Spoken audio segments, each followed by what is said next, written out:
ఎప్పుడన్నా ఈ ప్రాబ్లం వచ్చిందా? ఏ ఒక్క గవర్నమెంట్ లో కూడా మాకు ఈ ప్రాబ్లం రాలేదండి. ఈ ఇప్పుడు రేవంత్ రెడ్డి గారు ఎప్పుడైతే ఆయన వచ్చాడో ఈ 2.5 సంవత్సరాల నుంచి విన్నాము. ఇప్పుడు మాకు స్పష్టం చేశాడు. ఎందుకంటే ఈ అపార్ట్మెంట్ జోలికి నాకు తెలిసి ఎవరు రారు.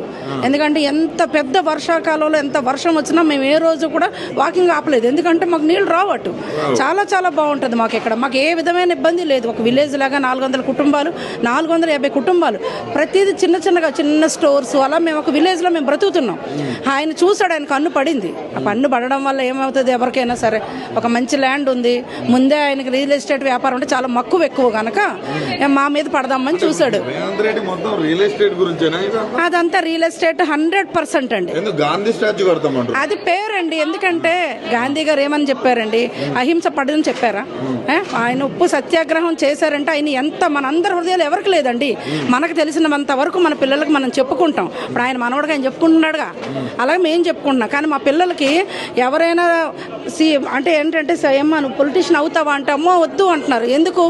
రేవంత్ రెడ్డి గారి కోసం చూసి భయపడుతున్నారు. అంటే అందరూ కూడా ఏమంటారు అంటే భవిష్యత్తులో స్టూడెంట్స్ అందరూ కూడా చదువుకున్న తర్వాత రాజకీయాలకు రావాలి, చదువుకున్న అంటారు. ఇప్పుడు ఎందుకంటే 2.5 సంవత్సరాలు పిల్లలు పెద్దలు అందరూ సఫర్ అవ్వడం చూస్తున్నాము.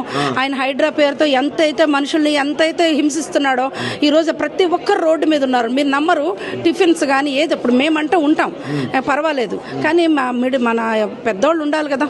పిల్లలకు ఇప్పుడు ఎగ్జామ్స్ మేమేమో కూర్చోబెట్టి స్పెషల్గా కూర్చోబెట్టి చదివిస్తున్నా కూడా వాళ్ళు కింద ఏం జరుగుతుంది, వీళ్ళు ఏం జరుగుతుంది, ఏమవుతుంది, మన ఇల్లు వెళ్ళిపోతాయా, అయ్యో మన ఫ్రెండ్స్ ఉంటారా ఉండరా, ఇక్కడ మనం ఏమవుతాం అనే టెన్షన్తో ఉన్నారు. వాళ్ళకి ఏదైనా అవుతే ఈయన రాడు కదా. గవర్నమెంట్ ఏంటంటే మహిళల్ని కోటీశ్వరాలను చేస్తాం, ఏదో డెవలప్ చేస్తాం అని అధికారంలోకి వచ్చినారు. ఇప్పుడు ఇట్లా చేస్తున్నారు కాదండి. ఒక్క మహిళకి ఆయన ఏం చేశాడండి? మేమైతే చూడలేదు.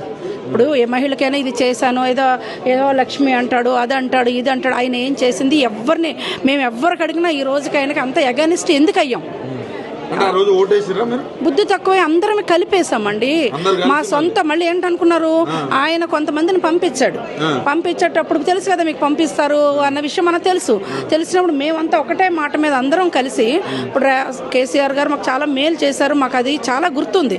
కానీ ఈయన కూడా కొంచెం కష్టపడి పైకి వచ్చినోడు, కష్టం విలువ తెలుస్తుంది ఈయనకి. అందుకని ఇంకా కొంచెం మనం ఇంకా కూడా మన హైదరాబాద్ ని 100% ఈ రోజు లేదు.